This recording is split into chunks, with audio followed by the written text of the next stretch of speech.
देवादिदेव भगवान महादेव शिव और जगत जननी मां जगदम्बा के चरणों में नमन करते हुए श्री पंचदश नाम जुगना अखाड़े का महामंडलेश्वर यति नरसिंहानंद गिरी मेरे एक परम आदरणीय संत हैं महामंडलेश्वर चिदानंद सरस्वती जी महाराज। मैं स्वामी जी की विद्वता का, उनकी धर्मपरायणता का, उनके सदाचार का बहुत ही सम्मान करता हूं। मेरे कुछ उनसे गहन वैचारिक मतभेद हमेशा रहे हैं।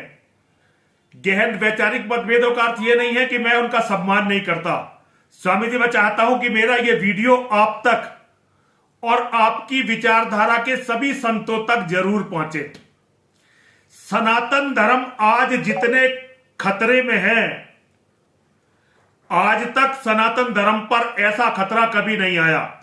हम अपने संपूर्ण अस्तित्व के खतरे में हैं और हमने सभी ने, आप भी थे, हम भी थे, हम सभी लोगों ने, सारे संत समाज ने नरेंद्र मोदी को भारत का प्रधानमंत्री बनाया केवल इसलिए कि सनातन धर्म की रक्षा हो सके। किससे रक्षा हो सके? इस्लाम के जिहाद से सनातन धर्म की रक्षा हो सके।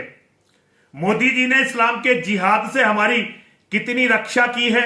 मोदी जी के कार्यकाल में इस्लाम के जिहादियों के हौसले कितने कमजोर हुए हैं, ये तो आप मुझसे अच्छी तरह से जानते होंगे। मेरा आज का विषय ये नहीं है।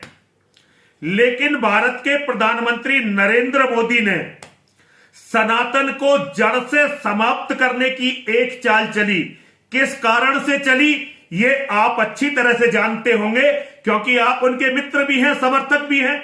आपकी तो फेसबुक पर हर जगह, हर आईडी पर उनका फोटो आपके साथ लगा हुआ है और अक्सर आप मिलते भी रहते हैं। उन्होंने यूजीसी का एक रेगुलेशन लाए नरेंद्र भाई मोदी जी।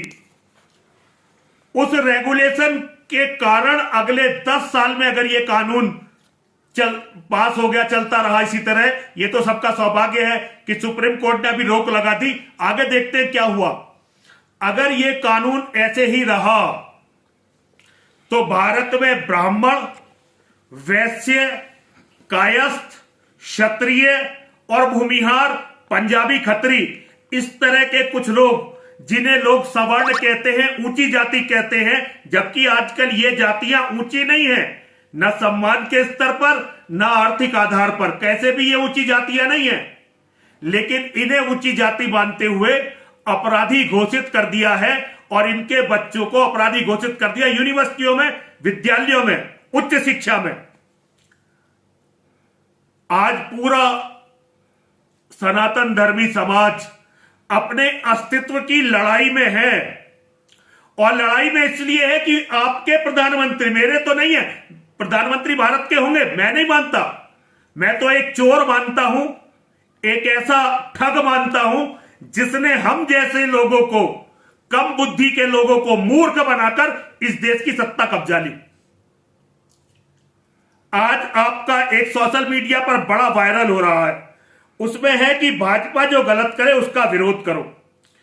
गलत को सही हम करवाएंगे और भाजपा वाले सही करेंगे, पर भाजपा का ही बहिष्कार किया तो जो दूसरे सत्ता में आएंगे उनके द्वारा गलत झेलना पड़ेगा और सुधारने का मौका भी नहीं मिलेगा।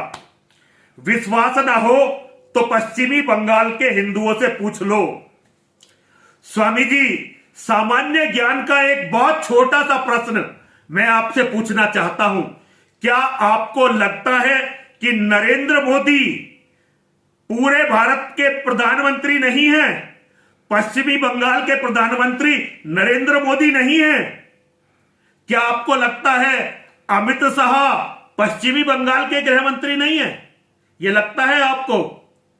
महाराज, प्रधानमंत्री और गृह मंत्री पूरे देश के होते हैं।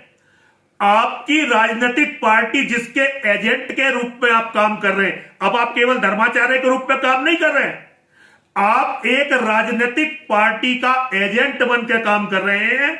जो राजनीतिक पार्टी हम जैसे सनातनियों को, कट्टर सनातनियों को मूर्ख बनाकर सत्ता कब्जाती है, फिर इसी तरह जैसे आपकी पार्टी बंगाल के हिंदुओं की लाश दिखाकर पूरी दुनिया के हिंदुओं को मूर्ख बनाती है, आप मुझे पूरी ईमानदारी से, पूरी निष्ठा से, धर्मनिष्ठा, आपको सौगंध है मां की और महादेव की, आपको सौगंध है हर उस देवता की जो देवता आप जिसको आप पूजते हैं।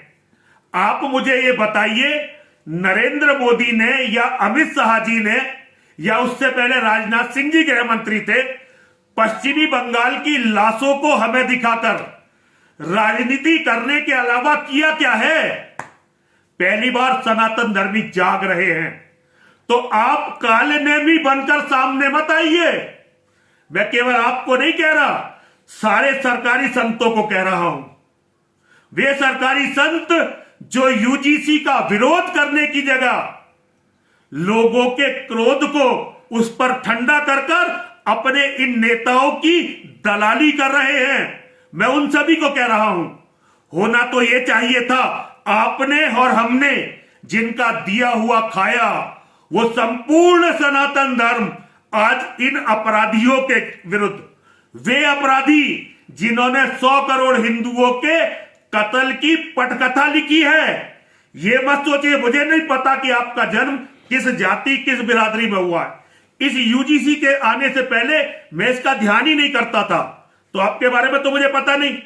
लेकिन ये मत समझिए कि ये यूजीसी का एक्ट केवल ब्राह्मणों, क्षत्रियों, वैश्यों, कायस्थों, भूमिहारों और कुछ पंजाबी, खत्री पंजाबी बिरादरियों के विरुद्ध है।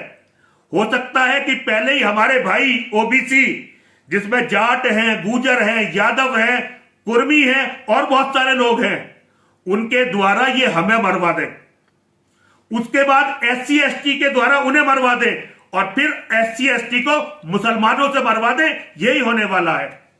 महाराज, कभी तो धर्म का साथ दीजिए, कभी तो सत्य बोलिए। आप किसी राजनीतिक पार्टी के मंडलेश्वर नहीं है, महामंडलेश्वर।